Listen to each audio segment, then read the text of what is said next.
Peace and Black Power families, Brother AGYEI from Harlem Liberation School, where we teach Black people to wake up, clean up, and stand up very proudly, in the words of Brother Malcolm X. I want to thank you all for coming, those watching live, those who watch the later recorded version. As you know, we've had a series. We do it every now and then called the Black Power Sermon, when we feel there's something important to express to Black people. We use the word sermon because we know that 85% of our people subscribe to Christian faith or see themselves as Christians, whether they practice it and believe and actually activate it or not. And so we know that term will resonate with our people. Today, we are talking about 7 things I've learned.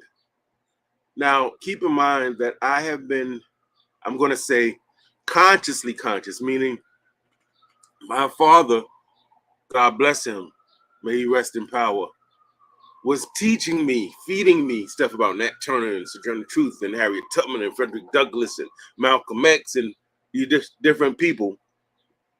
Through his bedtime stories, he would tell me. That started when I was really a little kid.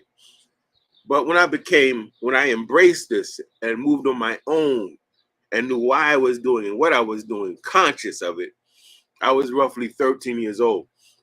So that means that I've been active on the journey of Black liberation and Black empowerment and Black self-determination for 43 years. That's a significant amount of time, 4 decades. And this means that over that time, I've accumulated, we would hope, right, in all that time, some degree of knowledge, wisdom, and understanding from study.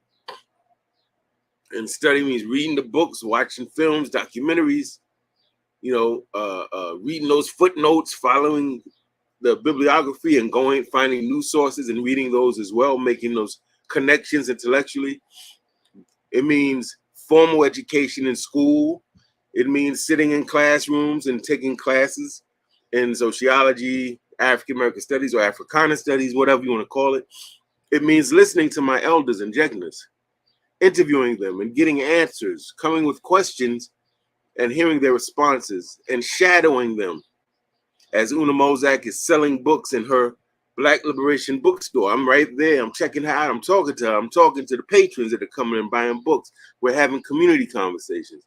It means in my actual boots on the ground role as a community leader, whether that was as a student leader was an undergrad, whether that was as a graduate student leader at Cornell, whether that was as a young teacher, a new teacher who was providing leadership to other new teachers, as I was still learning, whether that's organizing people to get rid of racist principles in the Bronx, in the organization I was working for at the time, whatever it is, or co-creating Harlem Liberation School. This is my insight is not, I'm not pulling this out the air.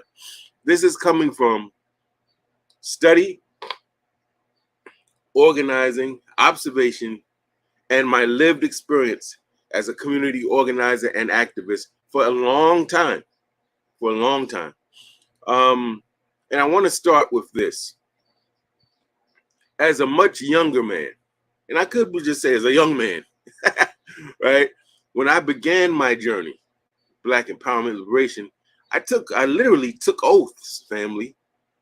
I literally made promises to the Supreme Being, to the Most High, to the Creator, and in some cases to my teachers, to my jegnas, who would say stuff like, don't you, Dr. James Turner, rest in power. One of the founding directors of Africana Studies at Cornell University, and really one of the great theorists, along with people like John Henry Clark, his teacher of Africana Studies, and people like Leo Hansberry as well. And he would say, "Now, brother, we pouring into you." I'm paraphrasing. Don't you go, misrepresenting what we're teaching you. Don't you, when times get hard, bow out. Don't you teach people foolishness just to get them excited, entertained, teach them truth, right? So I took oaths, family, even with John Henry Clark, to stay on the path, to teach the truth, to help organize and empower Black people. And minus a few detours in my in my life, because we're not perfect, I have really tried my best to uphold those oaths, even at the risk of standing completely alone, as I am right now in this broken. I'm alone, family, and I'm good with that. I'm an only child, literally and figuratively. It's all right. Just take to hold the line when you feel your position is right and exact, to be prepared to stand by yourself. That's how you know who's real. Some people need entourages, right? If they don't have an entourage, then they don't support things. I don't need that, right? So this is why I am doing this particular broadcast. Very, very important. I'm going to say peace and Black power to Becca Shakur.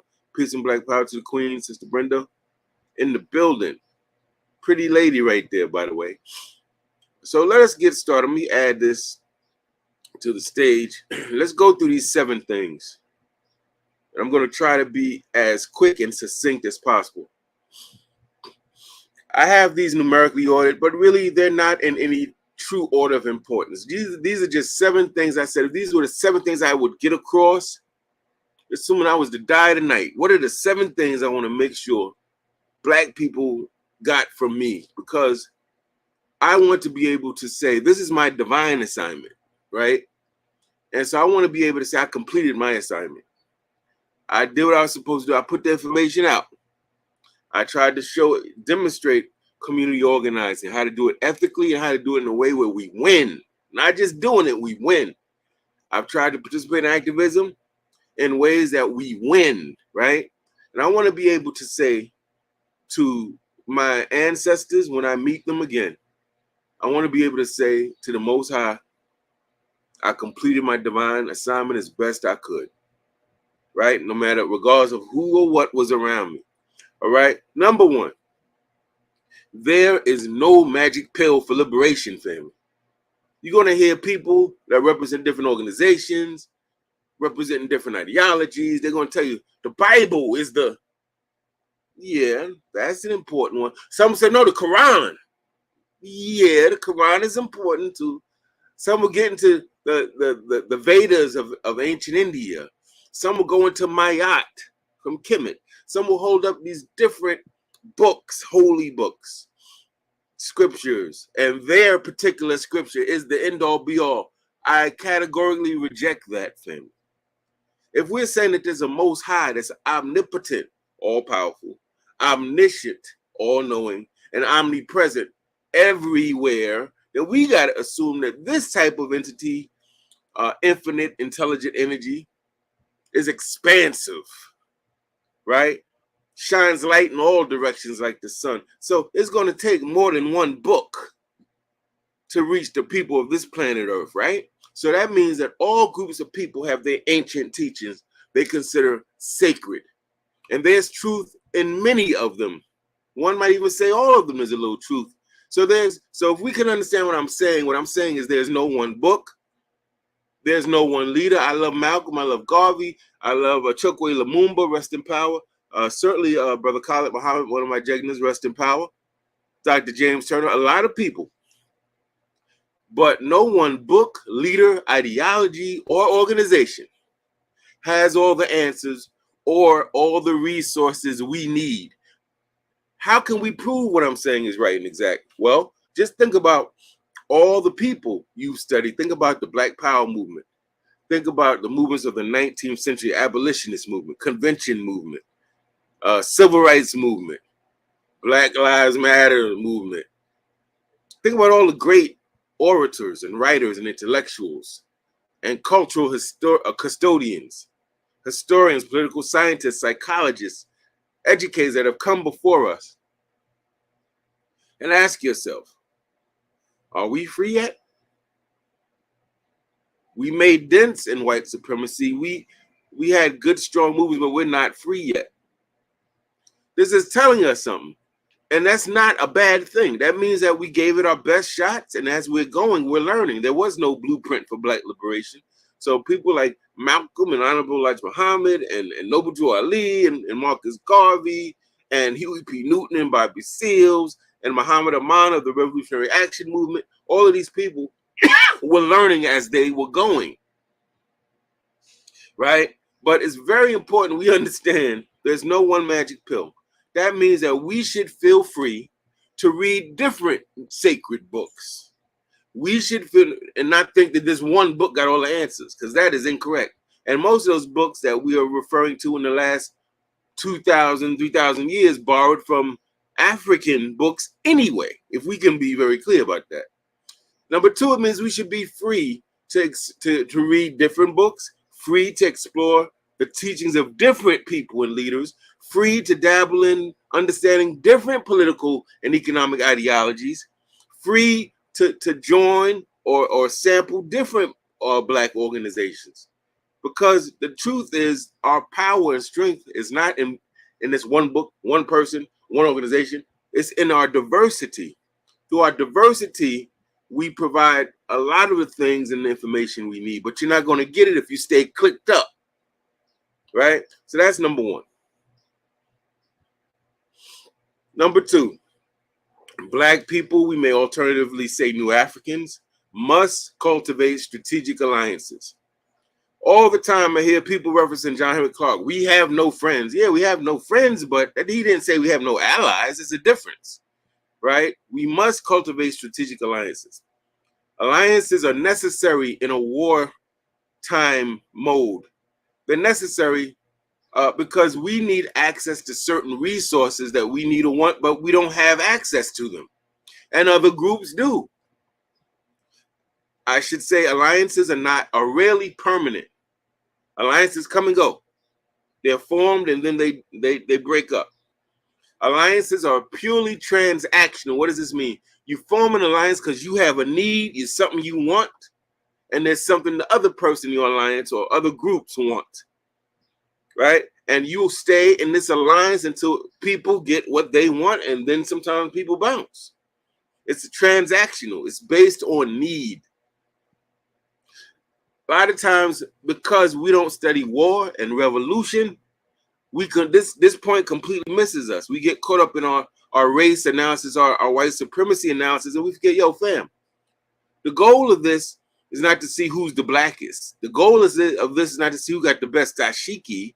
The goal of this is not to see who read the most books. The goal of this is to be liberated, self-determined, safe, to have prosperity and abundance, to eat, not to be starving, not to be broke, not to be depressed all the damn time and bitter and got ideas that you don't know how to bring into existence. The goals are to be free and self-governing. to be at peace, to be productive, to be happy, to enjoy this life. And therefore, those are the things that dictate our strategy. Not one leader, not one book, not one ideology. Our goal, our objective dictates how we move, right? This is very important. Remember, people form alliances, nations form alliances with the other nations. And sometimes once the nations have gotten the things they needed, the alliance is dissolved. So for instance, during World War II, the United States and the Soviet Union were allies, right, at a particular point. After World War II, the United States emerges as a big superpower. Soviet Union emerges as a big superpower. Italy is no longer on the table. Japan is no longer on the table. And Germany is no longer on the table, who are competitors for being superpowers, right? So now, the United States and the Soviet Union dissolve the alliance. They go from being allies during the war to being enemies. And as you know, they start participating in a Cold War period, which is a time when it's a kind of a war, metaphorically. Two nations or more nations see each other as adversaries, but the only weapons they use are words, images, propaganda. They don't use actual weapons in a Cold War. So that goes to show you alliances are not permanent. And every nation that participated in war in the modern era, you can best believe, had allies. They needed them. They're necessary. It's very important, family, that we get out of this. No, I'm black. Being black is enough. I don't need to know. No, family. We're human, right?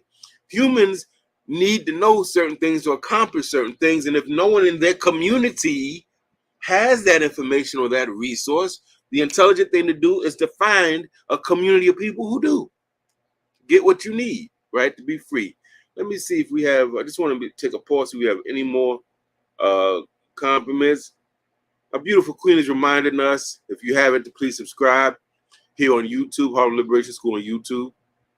And that's very important. Like, share the video. This allows us to exert more power in the social media world and to reach more people.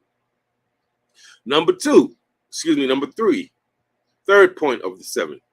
Unity, love, consciousness, blackness, and black power are inert concepts or slogans. What do I mean by inert? You may have heard of the law of inertia. It means that in and of themselves, they're just invisible words. They do nothing by themselves. The only time that these things have real meaning and impact is when we breathe the breath of life into them. And how do we do that? We define them. What does unity mean for us?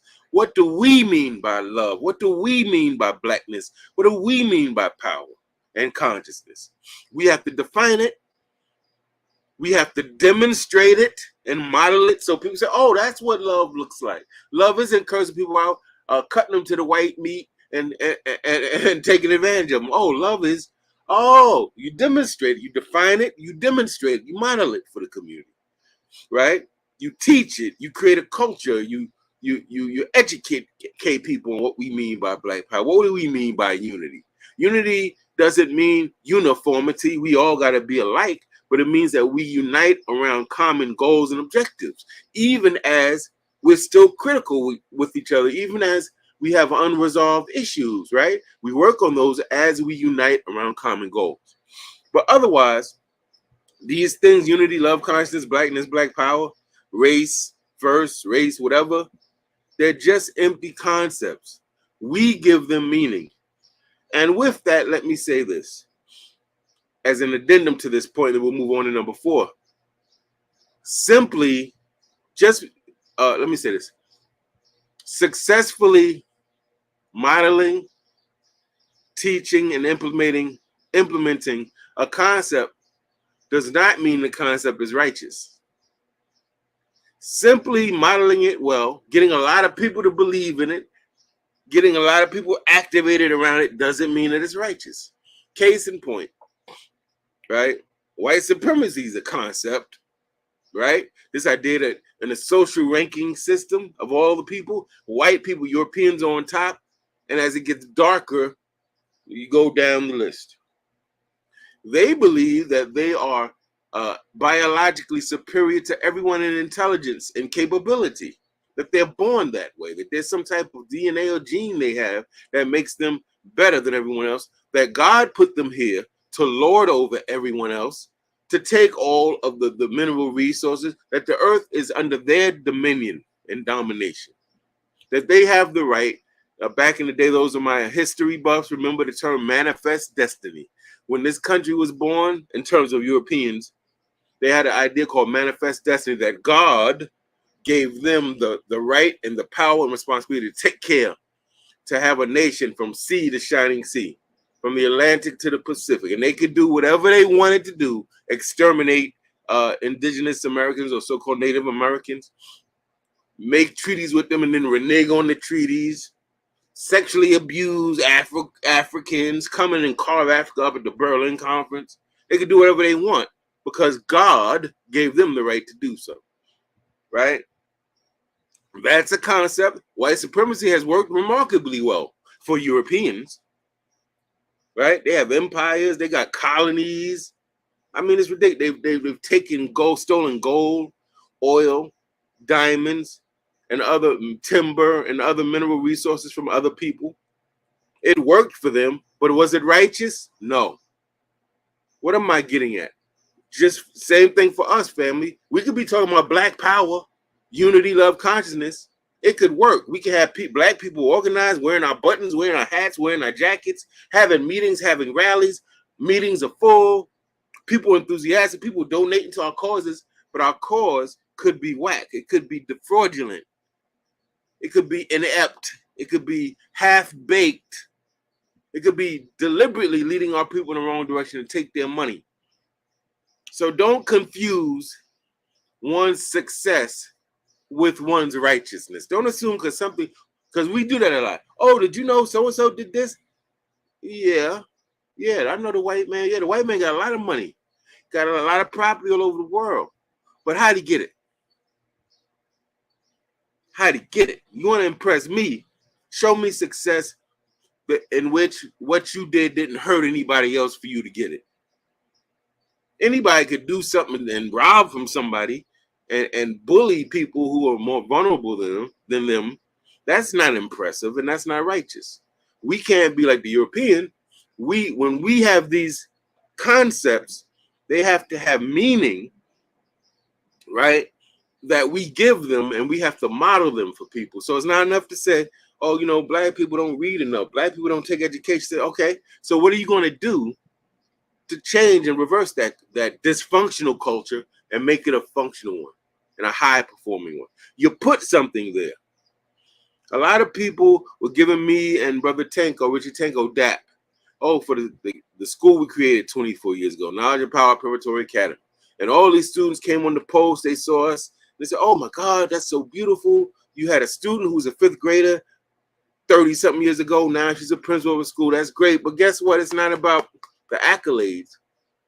That represented 3 teachers that were working in a so-called high-performance school, treating kids like dirt, making tall, big kids sit in these little baby seats when they did something wrong, dehumanizing them, demoralizing them, shouting at them and threatening them, and all these long detentions and doing stuff that was educationally unsound. So you know what we did? We were critical. We didn't like seeing our children treated in that way just because they went to these really fancy, expensive prep schools out the state and they did well on tests. We like, no, if that's what we got to do well on tests, then we got to change the way we look at these tests. We got to change that. So Knowledge and Power Preparatory Academy didn't come from being able to say 20 years later, we created a school. It came from we saw a void. We saw mismanagement. We saw stuff that was educationally unsound, stuff that was destroying our kids, even as it got them to great colleges, but it was destroying their minds and their spirits. And we put something there as an alternative. And I'm forever proud of it, not on some braggadocious thing, because that's modeling for Black people how we move. We don't just complain and critique. We put something there. Harlem Liberation School comes from the same thing. See, now people don't know certain things, foundational knowledge. And how are we going to move ahead without this foundational knowledge? Okay, so we're going to create a Black political education center called Harlem Liberation School that is going to fill the void of correct and accurate information coming from Black people or New Africans who actually love and have served Black people, New Africans for decades, right? So that's important. Concepts alone don't mean nothing, and concepts can be used for good or bad. A whole lot of evil and ugliness and wretchedness and egregious behavior has come in the name of unity, love, consciousness, Blackness, and Black power. You better know and understand that, family. If you know your history, you know what I'm talking about. So we got to do things right. Moving on. Point number 4 out of 7. We should, in my humble opinion, this is what I've learned, avoid hyper-localized organizing. Hyper-localized organizing means that it's when you focus all your attention, all your energy and resources on what's happening right in your city. Sometimes not in your entire city, in your neighborhood, in the city.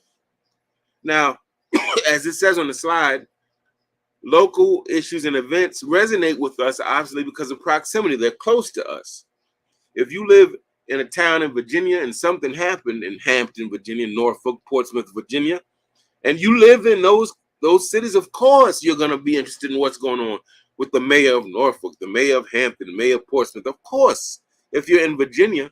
But as you're organizing around those local issues, which you should do because they directly affect you, don't forget, family, that Africans and New Africans number in the billions in this world. Don't get so caught up in what's happening in your backyard that you forget there's a whole world out here of Africans and New Africans that need people to advocate, educate, build, protect for them. That whatever you're going through in your city, you can almost bet other Africans, New Africans are enduring in their neck of the woods. So this avoiding hyper-localized organizing means that as we do what we're doing locally in our city, our county, or jurisdiction, that we're conscious of what's going on in the region of the nation we live in. We're conscious and active in what's going on in the nation that we occupy, that we grow to be conscious and active and interested in what's going on globally as far as our people are concerned, right? This is what leads Brother Malcolm to say that what happens in the Congo affects what happens in Alabama. He's trying to teach us that these things are interconnected. How members of the African diaspora are being treated in parts of our African diaspora, you're going to see mirrored or reflected in how they treat us here, New Africans, and that we must make those connections and not make ourselves so parochial and small and isolated, because then you get isolated. You isolate and alienate yourself from this great mass of African people all over the world, and you reduce the potential power and effectiveness of your movement. Number 5 of the 7. We must seriously study revolutions around the world. When I say around the world, I mean in places of the African diaspora, but I also mean in Europe. We should know a little something about the Bolshevik Revolution in Russia. We should know a little something about the ongoing Irish Revolution, right? We should know something about, of course, as we go into like China, Korea, right? Yeah, we should know about these things, because here's the thing. Our people here, New Africans in the United States, we've waged several resistance movements, family. And this is going all the way back from when they first captured us and tried and snatched us from our motherland and brought us to another land over here, or the Caribbean. We resisted. But on the plantations, we resisted. During Jim Crow era and the era of the Black Codes, and we resisted. The Civil Rights Movement, we resisted. Black Power resisted. And though there's some serious question to be raised with it, Black Lives Matter movement resisted. We're always resisted. But if we're honest, historically, we have to admit and concede that new Africans or black people here in the United States, we have not won a revolution. We have not won our national liberation.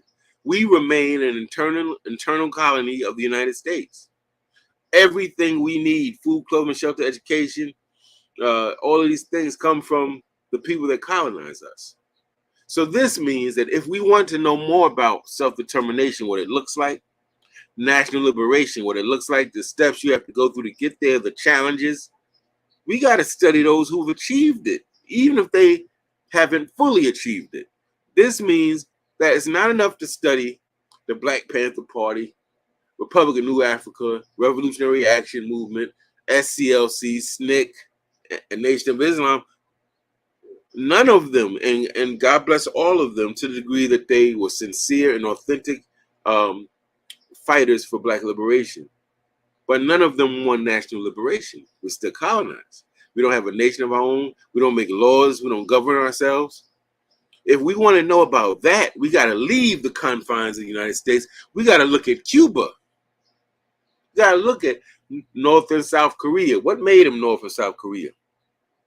We got to look at India and Pakistan. We got to study these things. We got to study the African independence movement, because here we have actual historical examples of people who won their movements for national liberation, who were victorious in their revolutions. We were not yet. We have not been yet.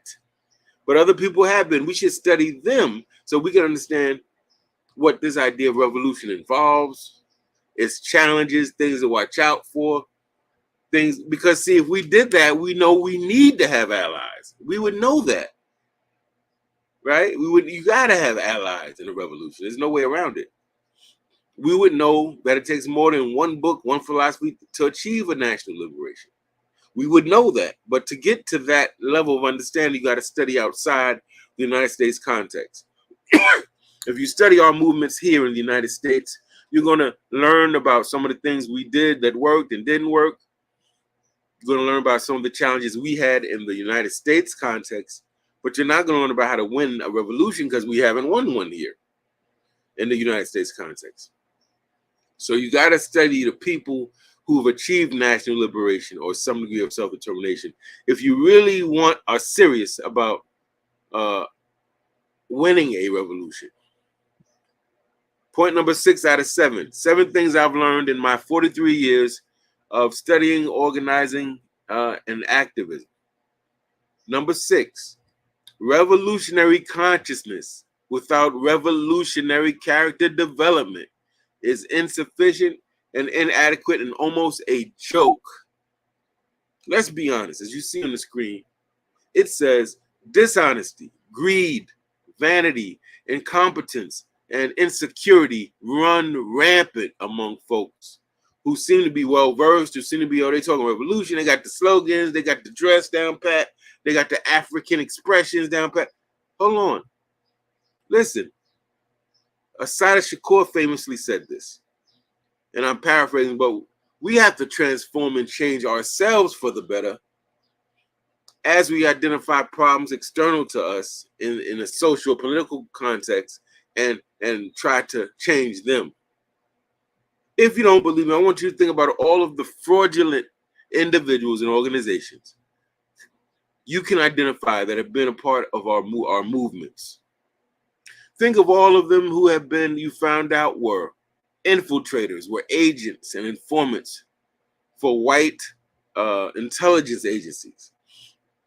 Think about the people who said they were in this organization or that one and they were down this and that, who killed leaders of that organization, aka Malcolm X, people like Malcolm X, people like Maurice Bishop, people like Walter Rodney. Yeah, yes, the government was complicit, but indigenous people in their groups, members of their organizations, killed them, family. See, that indicates there's a revolutionary consciousness, but there's no revolutionary character.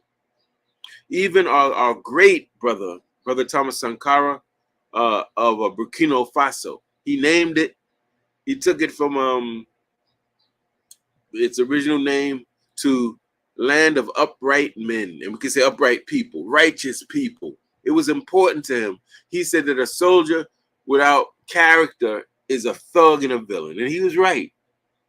But don't believe what I'm saying. If you really want to know what I'm talking about, why character development is important, and not just enough to talk about revolution, it's not even enough just to win a national liberation movement. Study the African independence movement.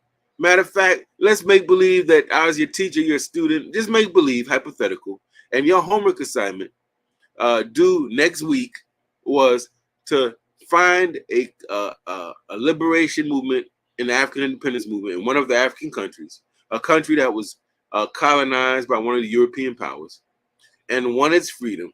Look at the leadership and the organization that did it. And then ask yourself, how many of them started out as these freedom fighters and these great liberators against oppression. And as soon as they kicked the white man out, they became as vicious and as murderous and as fraudulent and as hypocritical as the white colonial masses that they just ousted from the country. Really got to check that out. And I'm talking about, you had African independence leaders, family, as you will find out on your own, who killed millions of their people, imprisoned millions of their people, created one national newspaper, meaning you only got the government's point of view. There was no other press or media than the government. Had their life-size portraits of themselves all over the country. You go to the airport, you see them. You go to the boxing match, you see their picture everywhere. Almost like they were kind of these gods on earth that were supposed to be worshipped. If you spoke out, if you had a difference of opinion from the African prime minister or leader, you mysteriously disappeared, never to be heard from again. Or you were in prison late, early in the morning, or killed. See, that's not what revolution is supposed to do. That means that there was a revolutionary consciousness, perhaps. They knew about oppression. They had a critique of capitalism. They had a critique of some type of political, economic critique. But their character was still dirty. Something wasn't right in here. Because you don't oust white oppressors and then just become an African oppressor, family. It's ridiculous. Let's talk about all of the, I know in Cote d'Ivoire, I can't remember this brother's name, but when I tell you all these things matter, gold, all these trips, these ostentatious purchases, all of these huge, expensive European-made cars these people bought, and clothes and trips, and it's like ridiculous. So vanity, greed, dishonesty, becoming violent with your own people, not wanting to listen to dissident views, diverging opinions. That is not what revolution is about at all. And last but not least, and there's more. These are just 7. It is important, and thank you for joining me as we end on this note. It is important that we emphasize the importance of proper people placement in our organizations. It's important we understand that there are plenty of lanes when it comes to Black liberation, liberation movement. There's plenty of roles needed. We need people who cook. We need dietitians, nutritionists. We need physical fitness people. We need dramatists, actors, and actresses. People who write movies and plays and music. People who paint, right, and give us beauty through art. We need people who are intellectuals and scholars. We need people who are cultural custodians. We need people who are engineers and architects. And I mean, there's hundreds of roles to play. Parents, teachers, community leaders. The problem that we tend to make is that we don't give a lot of thought sometimes to making sure we got the right people in the right roles in our organizations. Sometimes we assume that because a person is an extraordinary orator or speaker, or a person is a fantastic writer, or a person is really funny and entertaining, that means they should be the leader of our organization. Wrong. Wrong. Those humor, being a good communicator, all that helps to be a good leader, but Just because someone speaks well doesn't mean it should be the prime minister of your country, or that they should be the leader of your organization, family. And sometimes we make those mistakes. We put people, we assume, oh, they speak really well, they should be the president. Not necessarily. Maybe they should just be the spokesperson, right?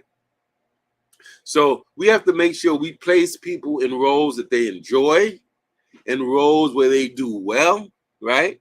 And we have to remember that being good in one role does not necessarily mean somebody is good in another. So I may write really well, but I'm a terrible a leader. I cause division when I speak. I insult people. I think I know it all. I cut people off. I don't listen.